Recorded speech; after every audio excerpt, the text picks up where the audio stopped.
Hello, everybody, and welcome to the latest episode of the Nordic Football Podcast. My name is Jonathan Faduba, and we are back for another week. As always, we have a special guest on this show. Well, he's not really a special guest, to be fair. I think you could call him a regular, in fact. We've had three guests over the past sort of 3-4 episodes. Kalle Carlson of Västerås in Sweden, Västerås. Then we had Tom Dent, of course, the new manager at Raufoss in Norway.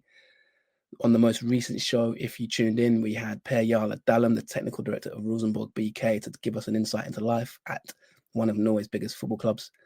And it is now a man who some might say back to our regular scheduled programming, or some might say long time no see. Last appeared on this podcast in November 2024. So if you've forgotten his voice or you never heard his voice before, his name is Steve Wyss. He is the man, the myth, the legend himself. Mr. Norway, Steve Wyss, Happy New Year, my friend. Welcome back. Well, good evening to you, Jonathan. How are you doing? I am delighted to be back on the podcast with you here. I was very impressed with the two interviews you did with Tom. It was very insightful. And then a guest from Rosenborg there, Per Jarle Dallum, and they sound like they're heading into an interesting direction. I've had my usual winter of thinking about a lot of things, and we're less now than 3 weeks away from the start of the new season in Scandinavia. So it's time to get serious, and we've got a big recap here on, developments in Europe, because it's been a fantastic season for the teams. The coefficient of Norway and Sweden has gone through the roof this season, and there still might be more to come. Absolutely. And to anyone who's new, maybe listening and joining us, we had quite a good reaction and response to the last 3-4 interviews, haven't we, Steve? On YouTube as well as on X, Twitter at Nordic Foot Pod. So if there's any, might be 1 or 2 new subscribers, Steve, tell them a bit about yourself. Who are you exactly? And for the regulars, because these days you're a bit of a man in demand, aren't you? Your there's more and more people want a bit of piece of the action with Steve Wyss. Tell us a bit about yourself these days. What about me? I have been following football for many years, since I was a kid, since I was a season ticket at Leeds back in the 90s with my dad. I'm more known these days for my my betting show appearances. I do have a long history in betting, football analysis. We used to work together at Football Radar, of course. And this podcast is now, I do believe, 8 years old. Or is it 9 years old? I need to look through it. I did some working out, and this season, the first target, I want to get to 200 episodes. 200 episodes would be great for us. But I get around a bit. Bit like you have been around the block in your time, Guardian Weekly and stuff like that, and several other shows. People evolve in time, but Nordic Football Podcast keeps going. And this is going to be a big year, I think, because there's not like a major world competition going on, unless you're into the Club World Cup. So I think there'll be even more eyes than normal on the Scandinavian League. So bumper 2025 coming up. Yeah, our main competitor in the summer is going to be Gianni Infantino, trying to sell his Club World Cup. So listen, I think we can take him down, Steve. I think we can take him down. And Steve, very modest there. But for those of you who don't know, of course, if you don't know, I'm sure most of you know, but Steve, an expert in Norwegian football who's been following the league for many years, more than a decade at least, and always provides us with very honest, very forthright views about the various teams. So he is back for 2025. He's signed up. The deal is done. He's here. And we're going to start this podcast. Of course, this week, we're just going to recap on Europe, because it's been a massive week in our 2 leagues on the European scene. As Steve just mentioned there, the new seasons are about to start in April or the end of March. So we're not too far away now from the season preview episodes as well, Steve, which are always very popular. And of course, the new season kicking off in Sweden and Norway. But we had to get the band back together, didn't we, Steve, for this week in Europe? Because, wow, what a week it's been for a couple of teams. We're going to start in Sweden with Djurgården. Because, Steve, we've got 2 big teams have gone through in Europe, which is close to unprecedented in the modern era. I'm going to let you take it away and just recap on both sides. And then we're going to talk a little bit about the games and where it leaves us.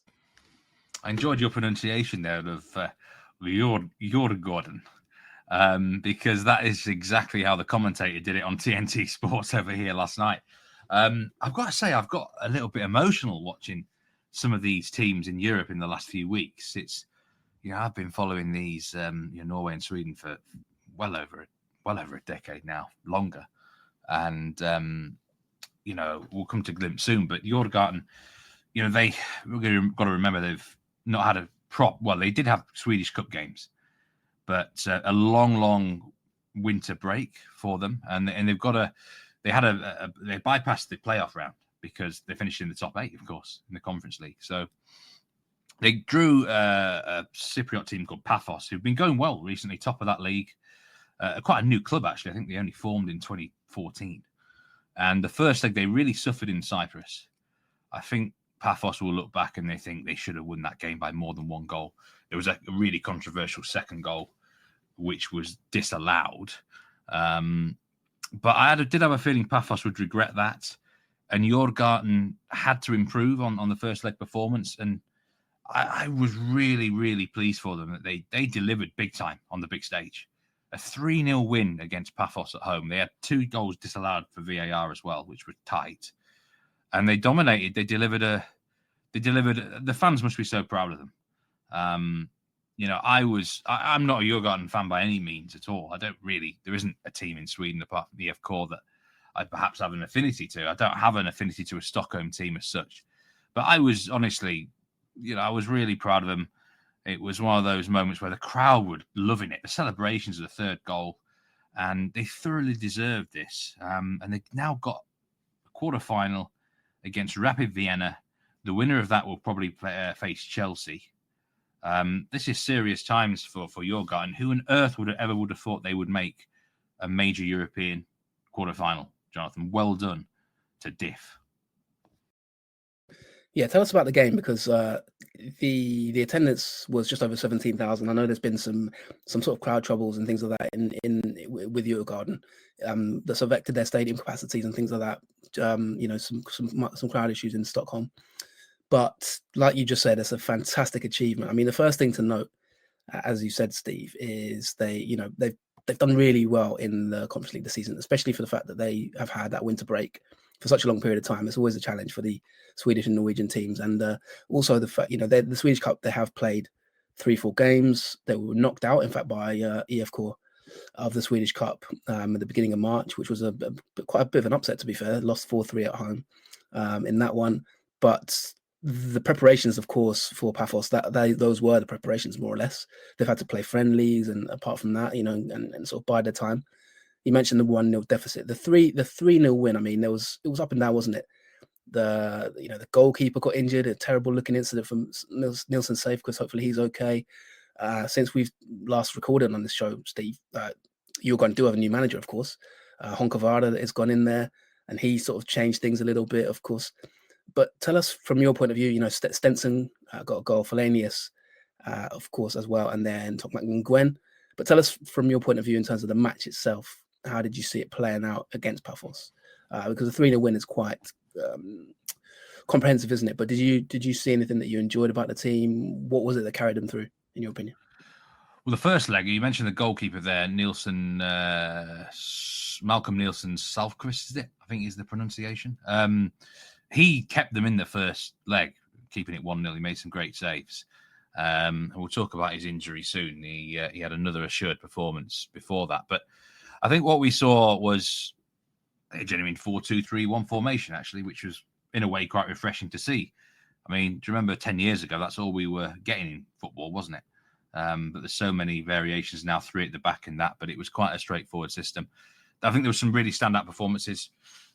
Stahl at right back was magnificent. I thought Tobias Gullikson ran the show for them in the midfield, and Tokmak Ingwen up front. They lost. I think they've lost Dennis Hummett, haven't they? Is it to Asia? So that I think they probably do need a more natural striker. But he had a goal disallowed early it was on VAR for a supposed handball. It did hit his arm. I thought he was pushed, but he actually took the finish really well. I think he's one of them players, he probably frustrate quite a lot of fans because he gets into a lot of good positions. He's not always been the most composed finisher, has he? But he's not really a natural striker. But I thought he stretched the Paphos defence, put them under pressure, and first half, the stats say 6 shots to 8, but I thought they were way more dangerous and way more dominant. And they got the first half goal from Fellaini. It's a lovely assist from Nguyen, actually. That's where you want Tokmak Nguyen, on sort of in those half spaces, just sort of inside the penalty box. And he's got a nice little flick and a touch, and it was tucked away nicely by Fellaini, and they deserved the lead. The crowd really got behind them big time as well, Jonathan, at that point in time. And, at half time I was thinking, yeah, they're in a position here. That leveled the tie up. And, you mentioned about the actual stadium, the fans, what they did. I don't know if any of the stands were shut by UEFA, but they packed everyone into the sides, and it made for quite an intimidating atmosphere, weirdly, even though there were no fans behind the goal. It really made a proper noise. And whenever Paphos had a throw in or something, their players were hating it. So, well done to Diff in the first half. I think we saw some patterns of play. That definitely would have been their best first half of the competitive season so far, including Swedish Cup. It was a sort of performance that the new manager would want. Yeah, you're right in saying that Djurgården were banned from selling tickets in certain sections of the crowd due to crowd disturbances in the match against Legia Warsaw in the previous round. UEFA banned them and fined them 770,000 Swedish krona for crowd trouble. But like you said, they packed into the areas that they were allowed to. They weren't allowed to sell tickets in certain sections of the stadium, but they did pack in, didn't they, into the other sides. I thought Stenson and Gullikson as well sort of looked quite good in the match. And as you said, they really rallied and got through to the quarterfinals of the Conference League, Steve. Jakob Rinner came out after the game and said, we are going to have a big party. We have a free weekend ahead of us, of course. There's no league games at the moment, so they can basically go on a bender for the next week if they wanted to. They apparently had an evening, started at a restaurant, went out to a nightclub, Steve, that's the rumour, and had a few beers. Daniel Stenson came out afterwards and said the physios are going to be the ones leading the party. They're the ones who are the most thirsty. So I think there was a little bit of a post-match celebration. And why not, Steve? Sports director Bosse Anderson came out and said, we're going to have a really nice evening. We're going to enjoy ourselves. There's going to be food and drinks. We have made history. We should be proud. This is a team that I'm extremely proud of. Not only the players, but all the leaders and coaches. Obviously, Steve, back in the last season, we talked about the joint managers sort of lost their job. Coach Yanni Honkavara has come in. He said, we're going to have a few beers. We're happy and proud, and I am very proud of the achievement. And just to sort of recap on that as well, Steve, there's a prize money element here as well, because according to some reports, Djurgården have now made up to about, just for qualifying alone from that match, they would have made about 14 million Swedish krona, which is about 1.3 million euros in UEFA revenue. The fact that they've got to this last 8, Steve, is going to rack them up. If you take in total prize money, they're looking at potentially about, I think, north of 9 million euros for the entire campaign, which is a massive injection of cash, which is a massive boost to Swedish football in general, as revenues continue to increase, don't they, in terms of player sales revenue, but also with achievements like this getting far in Europe and Norway as well, which we'll come on to in a minute. That is a real boost for their coffers, Steve, which could, really help them going into the new season as well. I want to just touch on one element. Yeah, the crowd was 17,653, Steve.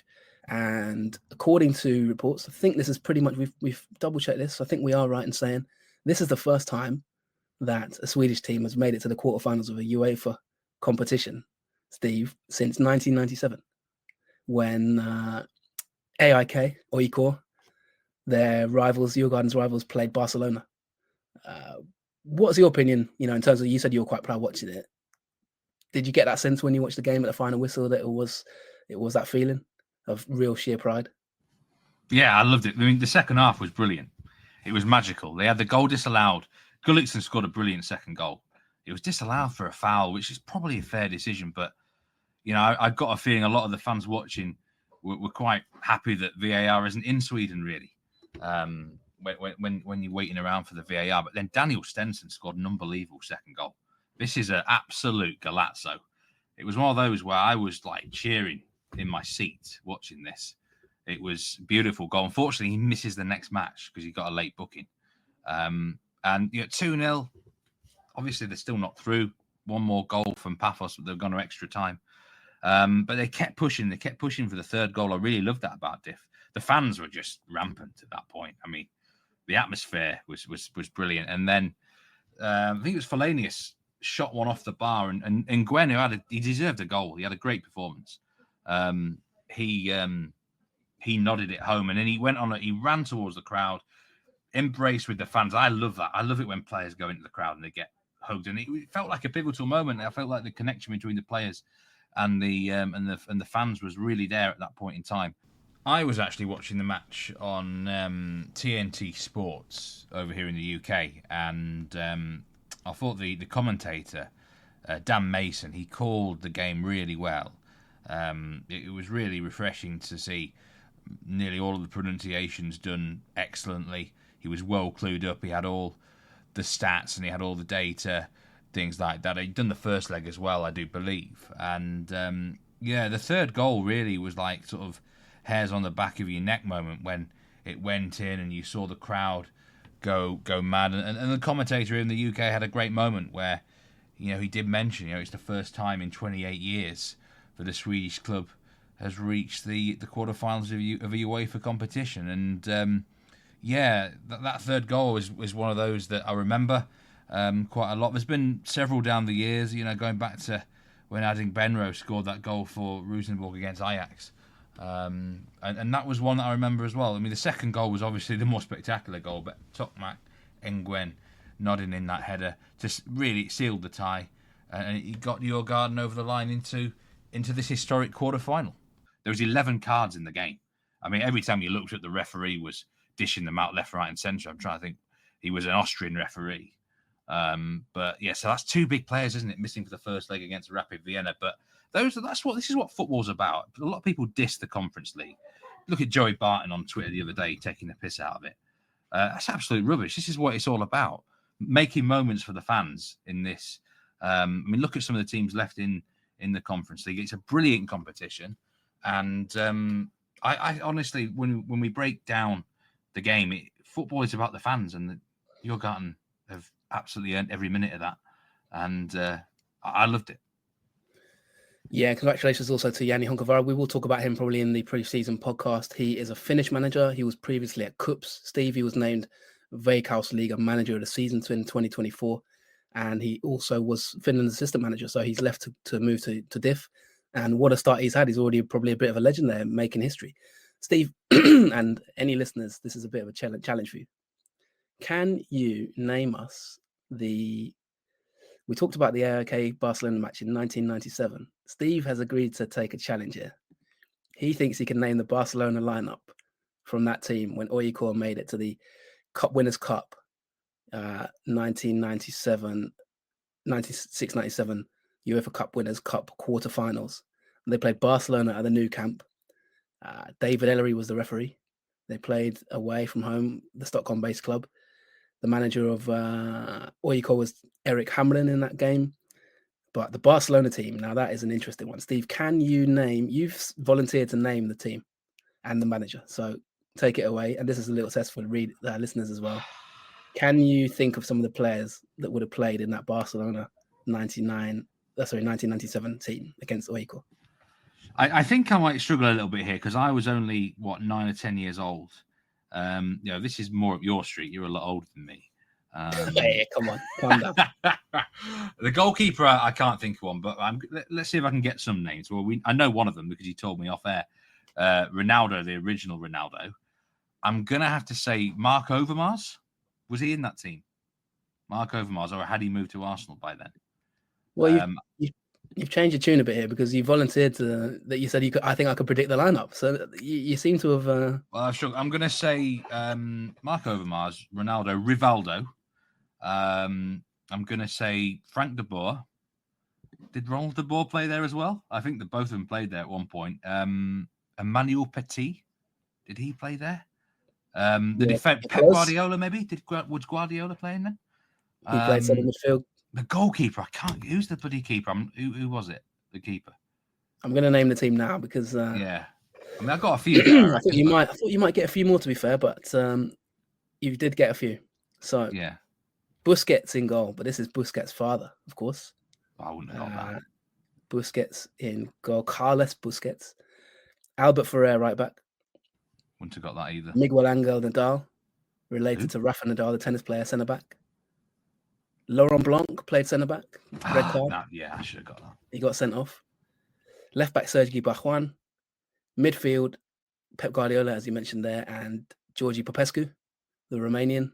Remember the '94 World Cup? Some of you might remember that he scored.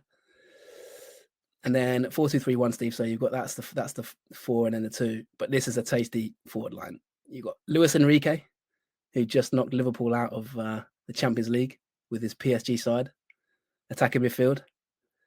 To the right of him, Steve, Luis Figo. To the left of him, Christos Stoichkov. And up front, as he said there, Ronaldo.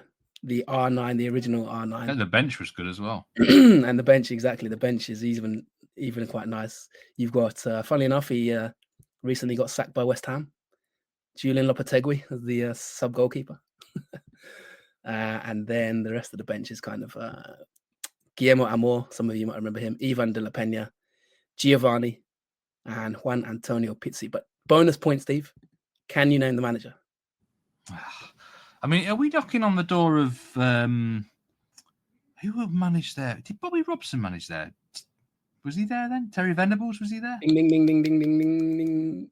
Was so it? Bobby Robson. It was Bobby Robson. I thought it might be a bit late for him. I thought he was maybe 95 there, but yeah. Yep. Yeah, so that was the last time a Swedish team made it to the quarterfinals of a UEFA competition, and that's who they played. So yeah, fantastic work. Well done to Diff. They've outpaced their rivals, or at least matched them. I know Conference League is not maybe as big as Cup Winners' Cup, arguably, but that's a different debate for a different day. So we'll look forward to the next round. Steve, who have they got? Rapid Vienna, who needed extra time to see off a team called Boric Banja Luka from Bosnia. Now, at one point, I thought Djurgården really were going to look out. Boric are not a very good side in terms of overall ranking, and Djurgården would have been the favourites to go through against them. They are the underdog, though, against Austrian opposition. So it's a winnable tie. It's not like Chelsea, is it? Or Real Betis or Fiorentina. This is a very winnable tie. They're going to have to bring their best out, and they're definitely going to have to win the home leg. And over to Norway now, Steve. Fantastic stuff. There was also another big result in Europe. Let's get into Glimt, Steve. There was. I mean, the big result really was a couple of weeks ago. Bodø Glimt 3, Olympiakos 0. First leg. First time Olympiakos, the Greek league leaders and probable champions, lost a game in 27 matches in all competitions, so they're not easily beaten. But Glimt really brought the power in that game. 3-0 win. And I think we've mentioned before, the big problem they've had in failing to qualify for the Champions League in recent years is they haven't won the home leg by enough goals. You know, we mentioned remember the Red Star game last summer? They were 2-0 up and it ended 2-1. I think they actually learned from it. They didn't just settle on a 1-goal lead or a 2-goal lead. They kept going for more goals. And they needed that cushion because they did suffer in Greece. The first 25 minutes, 30 minutes of the game, it was all Olympiakos. There was a few good saves in there. They dominated. And then Glimt scored with their first shot of the game. Kasper Wartz-Ho with a clinical finish. I think he's set for a big season, but that got them 1-0 up at half-time. Olympiakos did equalise, and then they missed a penalty. Scored after that, though, not too long after. And I thought they were going to be in for a really tough last 20, 25 minutes. But I think what happened was Olympiakos kind of ran out of steam a little bit. They'd put so much into trying to get back into this tie. And Glimt, I think we all like to see them learn from their experience, and they did. They shut down the game when they needed to. They ground it out, and they kind of won. Well, they didn't win the game. They lost 2-1, but they got through in more of an ugly fashion than normal, Jonathan. And I think that's all we can ask of these teams. If you keep making the same mistakes day in, day out, you're not going to get better, are you? But that was a really good performance over 2 legs against, as I say, a team that hadn't lost for 27 games. And to beat them over the 2 legs, they were the underdog. And now they get a nice tie against Lazio. Yeah, Steve, and again in doing so, they've made a little bit of history, haven't they? Unbelievable achievement. They did manage it in the Conference League against Roma a few seasons ago, and it's ironic they've now got Lazio, so they're going back to Rome, to the Olympic Stadium there, and maybe they can get their revenge on that city. But yeah, look, this is fantastic stuff. The coefficient, I think I read something today. Bodø Glimt have picked up more coefficient points than any other team in Europe so far. That's everyone, including the teams in the Champions League. Now, of course, there's still a lot of points at stake, and it's unlikely unless they, reach the final that they would finish on top of that pile. But I mean, the coefficients, we'll talk about that later. But they've had an unbelievable run to this stage, and I think it's great to see these teams making so much development. In the past, if a team even qualified for a group stage, we were dancing for joy, weren't we? And then if they actually qualified beyond a group stage, it was like, wow, this is like once in a decade thing. And now, getting as far as the quarterfinals for two teams in the Scandinavian regions is immense. It was really interesting to me listening to Per Jarle Dallum last week, technical director at Rosenborg. I asked him about Glimt, and I said, do you feel like this is how do you react to a team like Glimt that have come along and basically stolen their thunder, really, haven't they? Because RBK are the originals, really, getting to Champions League knockouts, and sort of, they were the big dog at one point. And he said that, when you look at it, to paraphrase him, he said, a rising tide rises all boats. And it's true, isn't it? Because at the end of the day, Norwegian football it's going to be a massive boost to Norwegian football, this, isn't it? Because like you said, the coefficient points, that's going to take them up a few levels, potentially open up more spots, maybe into Europe for other teams. It helped Rosenborg, didn't it, qualify the progress of Glimt? Can you put into words, Steve, what this Glimt team means to the sort of rise of Norwegian football in terms of like you just mentioned there, the Conference League as well, they've done this. And on that note, Steve, being in the final 8, I mean, we've got Bilbao, Glimt, Frankfurt, Lazio, Lyon, Manchester United, Rangers, and Tottenham. I mean, for Bodø Glimt to be in that last 8 is an unbelievable achievement, really, isn't it? And can they maybe even potentially get past and get to the semis/final? Well, I watched both legs, actually, Lazio against Victoria Plzeň. Lazio only just squeezed past them, And to be fair to Plzeň, they're not that bad a side. But Lazio are a weird team. I think when they play really well, they're excellent. But they're like a racehorse that can go and have quite a few flat spots. They're a bit lazy at times. And I think if what they need now is the home leg. They've got to win the home leg, and they've got to hope it's really cold and nasty, and that Lazio don't fancy it that day. And you just never know, do you? But if Victoria Plzeň are getting within one goal of taking Lazio to extra time, why not Bodø Glimt as well, or at least push them hard? It's going to be tough for them in Rome, of course it is. But in terms of the coefficient and rise, now Norway is 12th in the UEFA coefficient list, which means I think either next season or the following season, they will then now have 5 teams in Europe. So, I mean, that's remarkable, isn't it? Already, we've got 2 teams now entering the Champions League. If you get to 10th in the rankings, one team will automatically go into the Champions League group stage directly. Now, the minute that's going to take some catching up, but it's not impossible now. I mean, the 3 nations above are Greece, Turkey, and Czechia. Belgium are miles clear beyond that. So, but within a 2 or 3 year cycle, if these Norwegian teams keep doing well in Europe, then it might be possible one season to get into that top 10. And then, I mean, the prize then for winning the Eliteserien in that season would be worth, 20 odd million? It would be incredible whoever won the league that year.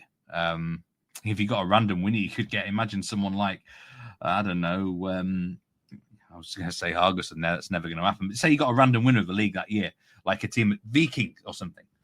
It'd be unbelievable, wouldn't it? But it could build up towards that. But really, with the coefficients, you've got to stay in the top 15 if you can. You guarantee yourself, 5 teams in Europe that way. Now, you know me, Steve. I'm not a man of big predictions. Generally you have to pull me off the fence, but I'm going to make a prediction here. I think it will happen. I think a Norwegian or Swedish team is going to, maybe Sweden will be a little bit tougher, but I think they're going to rise up the coefficients. I think they will start to challenge Greece, Turkey. and those lot in the coming years. I think the revenues are increasing. I think they're producing much better players these days. Steve, since we started this podcast, like you said, 8-9 years ago, I think it was 8 years ago, just keep seeing player after player after player, like moving on to big clubs, don't we? And these revenues keep growing, like we just mentioned with Diff. I mean, if they're getting a 9 million revenue, Steve, that revenue is pretty much comes close to the annual revenue of some clubs in one competition, more than that in some cases. So, I think that I'm going to make a prediction that it could happen. I could see it happening. And Steve, to be honest, I read a story earlier that said that next season there could be 7 English teams in the Champions League. I mean, do you really want to? I mean, it may as well call it the Premier League if we're going to have a 36 team, or how many teams is it? 48, 36 teams in a group stage, and 7 of them are going to be English potentially. I mean, there's guaranteed 5. So why not have a Norwegian team in there? I think it's. I hope it happens, because otherwise the Champions League is just going to end up being 7 teams from top leagues, isn't it? Don't even get me started here, because I have a lot of things to say about how I believe the competition should be. Like the Conference League, I don't believe any teams from the top 4 coefficient nations should be allowed in the Conference League. Otherwise, you just run the risk every season of saying get like a Chelsea in it or something like that. All it takes is one sort of below average year for a really big team to sneak into the conference spot. But I think it then spoils it for the rest a little bit. Although some on the flip side would then, you're going to get extra revenue for someone like Chelsea and that. But I would like to see the top 4 coefficients not to have an entry into the actual Conference League. And then the allocation of Champions League spots, I think we all agree, obviously, the big nations, the best coefficient nations do need plenty of teams in there. But I would like to see more direct qualification for some of these nations. Like, I mean, for example, here, Greece, Norway, Austria, Scotland, Poland. They're the nations 11 to 15. I think it would be fair. Now there's so many spots in the Champions League that the champion of that nation should be in. That's how I think they just need to look at the allocation a little bit more. And there'll be arguments for and against here and all sorts of that. But that's a story probably for another day. But ultimately, I mean, Sweden's coefficient was terrible. This season's massively helped it out. I think it's back in the top 25 now. And the Swedish coefficient hopefully will continue to grow. I had quite a few messages this week about Djurgården, people saying, oh, they must be so good in Sweden. They're going to win the title this year. I said, they're not even the best team. Malmö were the best team. So, I mean, that's encouraging, though, for the Swedish Allsvenskan going forward. I think the clubs that are in Europe that are going to enter this summer, probably depending on the winner of the Swedish Cup, we're going to get some strong teams again, which should hopefully help the coefficient. Yeah, and by the way, just on Malmo, they're going to be kicking themselves because they have been in Europe, but don't seem to be sort of performing to the levels of teams like Diff, which is really strange when you think about it. And yeah, just as I mentioned, Steve, I mean, looking at annual revenue, this is publicly available information, but I wrote about it in my MBA dissertation at EF Core Göteborg's annual revenue net turnover last year, Steve, was around 12.5 million. So Diff, like I've just said, have basically earned that in one competition without any other sort of anything else factored in. So like I said, the revenues are rising. So I'm pretty comfortable with my prediction. And if I upset any Greek or Turkish league fans, please do send us a tweet and let us know what you think about it. But I do think that these Norwegian teams, and Glimt have been around for quite a while now. I find it weird how they keep getting underestimated. Maybe it's like on TNT Sport whenever they sort of talk about the European roundups and they talk about Glimt as if they're like some minnows, and I keep thinking to myself, like, you don't recognize the history of Glimt, in terms of Roma result. This has been happening for 3 or 4 years now. They're a tough side to rank. Funny enough, I was in conversation with one of my bosses this week about ranking the top 20 and top 50 sides in Europe, and I saw the top 50 list that he actually sent me this morning, and Glimt weren't in it, sadly. I said, I was talking about Lazio because they obviously were in the top 20, and I was like, what ranking would Glimt be based on the odds to qualify for the next game? And, by that sort of thing, I think they'll be around about the top 65. But because they're so strong at home, I feel like they're a unique case. Like, there's no doubt about it. Tough place to go is often overused, isn't it? I think Asmira Stadium is one of the hardest places to go in European football. especially in the colder months. No one likes to go there. Many big teams have been given a bloody nose. And, they're a unique... I think they're a stronger team because of that. Obviously, they play good technical football as well. We saw them go to Man United early this season. They have a very good account of themselves, didn't they? Stuff like that. It's not like they're complete no-hopers away from home. They have produced some good performances. I think they are a bit underestimated, for sure. I mean, they're the biggest prize to win the competition. I think they're 50-1 to win the Europa League. And, they probably are the weakest team left in it on paper. But there's a real heart in this team. And, I mean, I wouldn't... Do you give them any chance against Lazio over 2 legs? Can they keep it close? Yeah, I think they can go through. I genuinely do. I think the Glimt are underestimated. I think 50-1 is a great price, to be honest. I don't think that obviously winning it is, who do they get if they qualify? It's going to be Spurs or Frankfurt. Then now that would be tough. Frankfurt, a good side, Spurs, on their day. But I'm past the point of underestimating Glimt personally. I know sometimes they can disappoint. We remember the Zagreb game, don't we, Steve? And like Champions League when they were so close. There are games where they can kind of slip. But from a Norwegian point of view, where they're constantly the minnows, I just don't see them as minnows anymore. When I saw the Olympiakos game, I was thinking, yeah, they can go through here, they can win this, and they kind of bad them in the first leg, really, didn't they, in terms of scoreline? Well, I've looked at the big one for Bodø, whatever happens in this Europa League. I mean, it could win it, but is the Champions League qualification this summer? And I looked and I worked out the seedings. This time, I'm quite confident in them. They've just got to avoid Celtic. I think it'll be about a 1 in 5 chance of avoiding Celtic in the final qualifying round. Celtic have a terrible coefficient, but they're so dominant domestically, aren't they? So I think if they can avoid the likes of Celtic, they wouldn't be playing the likes of Dynamo Zagreb or Red Star now because they're going. And we know those are graveyards for Scandinavian teams. Eastern Europe is horrible, whatever it is, like Croatia, Serbia, places like that. Greece historically as well. This is now their time. I think they're learning from their mistakes. And that's their ultimate ambition. They want to qualify for the Champions League group stage and get on the money they get for that as well would be huge. This time, I believe they will do it as long as they can avoid Celtic. Even if they played Celtic, that's winnable in August, isn't it? When the season's just about to start. Final one before we move on to more disappointing team, Steve. But can they, in your opinion, what's your prediction for the Lazio game? And also, could you just pick out 1 or 2 players who you thought stood out in this round? I saw that Hall got quite a big mention on TNT by the pundits. But anyone else stand out for you in terms of this Glimt side? I think the prediction is going to be... I'm going to predict Lazio to go through, but I think it's going to be close. I think it's going to be really close, much closer than people think. It feels like a fairy tale run. I'll just briefly touch on it. The previous round, they were heading out. They were 3-4 minutes from heading out against FC Twente. Scored in stoppage time. Then there was the madness of Twente scoring again, and then they won it in extra time. So the past 2 rounds, there's been several standout performances. I would say Kasper Wartsho, the striker, he's been the captain on the field in a lot of these games. He's delivered goals. I think he's going to be set for a massive season if they keep him. He stepped up. Last season he had injury problems. He's looked really good. I think Björkan at left back continues to impress in his role. Cuts inside. He's a massive assist threat. He's a goal scoring threat really as well, if you need him to be. And I'll tell you a defender who's stepped up in both games is Gunderson, former Tromsø man. He scored actually a goal again in the first goal against Olympiakos in the home match. But I think he's defending quite well. They needed someone just to roll up the sleeves a bit. And the goalkeeper continues to be underrated, Haikin.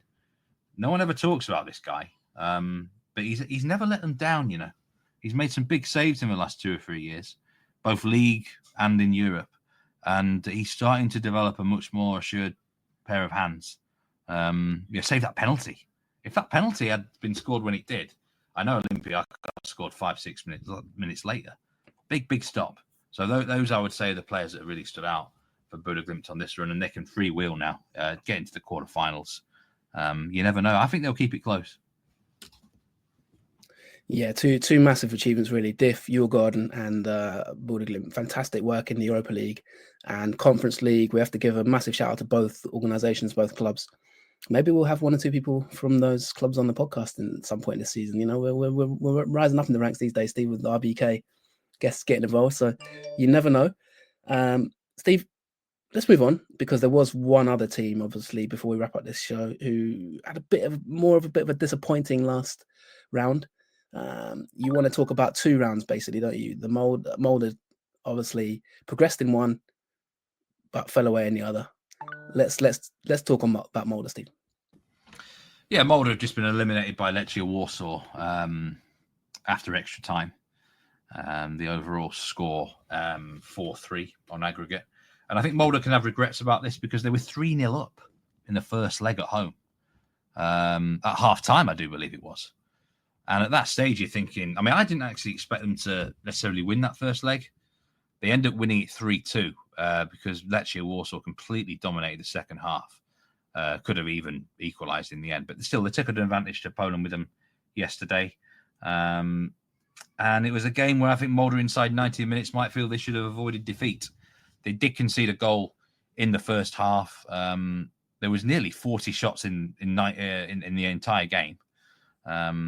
In the second half, I thought Molde played a lot better. They missed a couple of chances. And then in extra time, unfortunately, a goalkeeping mistake is what's cost them here from Karlström, which is a shame, because he had a really good 2 legs against Shamrock Rovers. Won the penalty shootout for them in the previous round. The weather was awful. The pitch was so wet. The ball was like a bar of soap. So I did feel sorry for him. I think over the 2 legs, both teams were pretty evenly matched. So it was a shame that in a 50-50 encounter that they couldn't go through. But they were really lucky in the previous round against Shamrock Rovers. I thought Shamrock Rovers should have beaten them. Molde were really poor, but they came on for the run beautifully after, against Legia Warsaw. So I think, Per Matas Hogmo has come in as manager there, and it's going to take some time to get his system right, isn't it, Jonathan? So they've got another few more weeks on the training field here, and then hopefully they can be set for a big Eliteserien season. But Molde will not now be in Europe until at least next season. It's going to be the first time they're not going to be in European competition for quite some time. And that's obviously a bit of blow for them. They've been used to being in the Europa competitions in recent seasons. Yeah, and that's obviously because of how they did in the league last season, Steve, which, we kind of didn't really talk too much about them, did we, towards the end of the season, but finished 5th in the end. Bit of a disappointing campaign, you would say, Steve. And talk to us a little bit about the new manager. Obviously, it's been a big Hakan. I know you wanted to talk about the Shamrock game as well a little bit, but just tell us, what is the situation at Molde at this moment in time? I mean, do you think they would have expected to go out against Legia Warsaw? Going to extra time and having a red card is quite tough, isn't it? But do you think they could have expected to go through? And also, how do you see the new manager fitting in? There's a lot of change at Molde at this moment in time, isn't there? How are the expectations looking ahead towards the new season? Let's just talk about them a little bit in terms of not only the Shamrock game, but European preparations in general, season preparations in general, and obviously all the changes that are going on there. Well, they've got a really good coaching team. Hogmo is obviously the head coach. He did brilliant things with Häcken. He's been all around the globe, hasn't he? Very experienced. They've got Paco Johansson he's officially listed as a coach. I'd have him as the second in command. I mean, this is the former Odd manager. Did very well there. So they've got an exceptional assistant manager in addition. They've completely changed the system from 3 at the back to 4 at the back again. I don't think he's got the players to suit his current system. If you think of that Häcken team, it was about explosion, energy, wasn't it? Quick tempo, in-your-face sort of soccer. And I think in this Molde team, they're going to need a few more signings to get the type of players he wants for that. So that it's going to be a work in progress. But I mean, I didn't expect them to go through against Legia Warsaw because they were so poor against Shamrock Rovers. To be fair, Shamrock Rovers, they were excellent. That was as good as an Irish team I've seen ever in Europe, actually. Molde did show great resilience in the second leg to win in Ireland and then win the shootout. So, fair play to them there. And they dug in. They've got several experienced and old players. You mentioned the red cards there. They've had 3 red cards in 4 games. They had a red card in both legs against Shamrock Rovers, another red card in extra time against Lecce, although that was stupid. There was about 6-7 cards shown in like a 2-minute period. It was ridiculous. It was basically a fight developed on the pitch and all that. So that kind of wasn't the same, but maybe they've got to watch the discipline. I look at the team that played just there. They've Gulbransson's up front. They need him to stay fit. Magnus Wolf-Eikram's a very good technical player. Christian, but I feel they need different types of wide players now, and maybe a couple more runners from midfield that are a bit more athletic. At least not, if not the starters, then backups. So I think it might take. Initially, when I saw Hogmo appointed manager, I'm thinking they're going to be a massive runner to win the league this year. They might be still, but this also now might take longer than I initially thought for Hogmo's system to come in. So this might be this season might be a teething. There might be a few teething problems this season. Let's wait and see. Fantastic stuff. And of course, we will talk about Molde in more detail in our season preview podcast, which will be coming soon, Steve. Are your spreadsheets going all right? Are you sort of preparing? I'm sure you're sort of going to be very well informed, as I am on Sweden currently. I will be ready for most of the teams. It's as usual, there's a few difficult ones. I'm well clued up with the teams in Europe and some of the bigger clubs. But yeah, it's soon come around. It's come around quicker than I thought. I'll be doing quite a bit of research in the international break, I think. Yeah, it's definitely come around quickly, to be fair. I've still got quite a lot of work to do on that. Before we wrap up, we'll just touch on the Swedish Cup quickly, Steve. We've got the semi-finals this weekend. So, of course, for those who don't know, the season starts in Sweden end of March, sort of early April. And, of course, the Swedish Cup normally takes place during the off-season, essentially. So most rounds take place before the season starts, and then the final tends to take place during the season.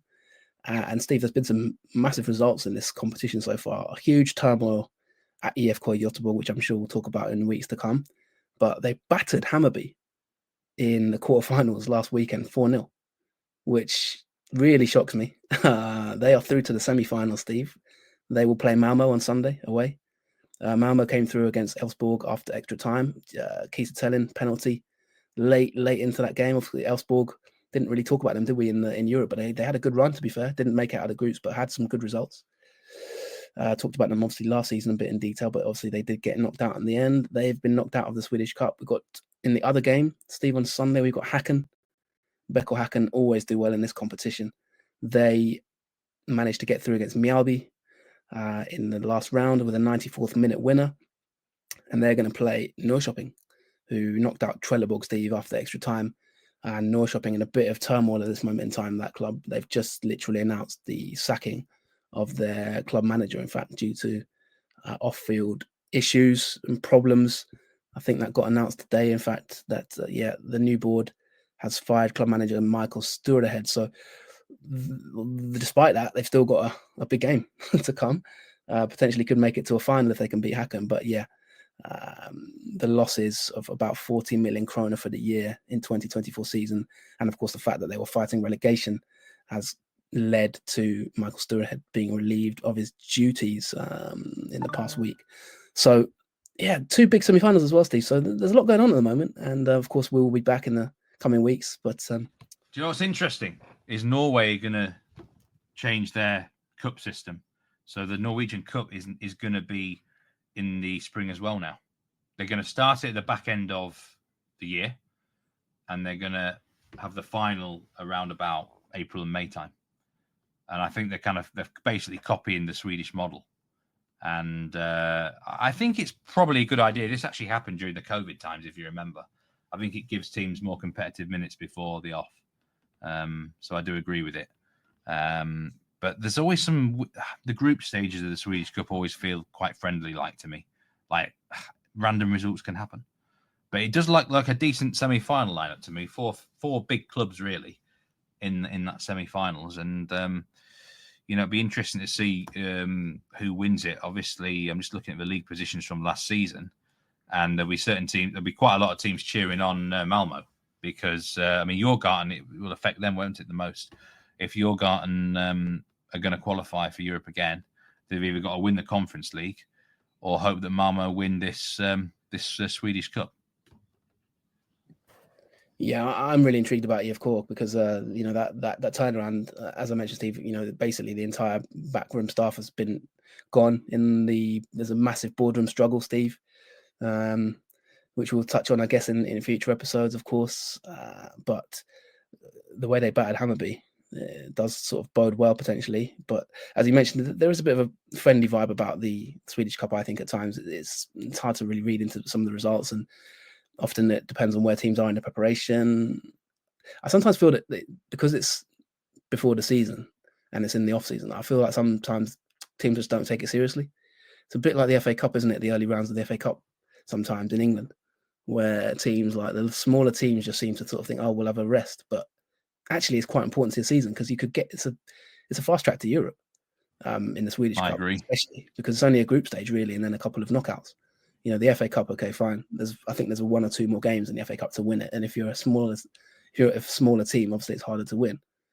But in the Swedish Cup, I always think, you know, the teams aren't that. There's not a massive gap in quality between the teams, as there is in England, relatively speaking.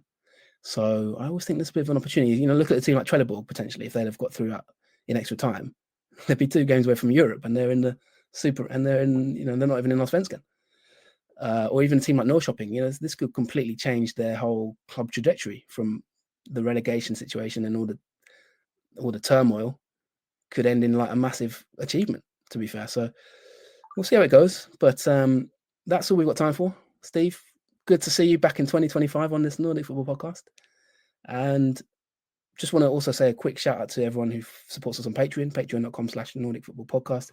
If you do want to sort of help contribute this season to the running of the show, the costs, feel free to look that up and look at the different tiers and the different offerings that we did do there, including exclusive interviews and access to bonus content.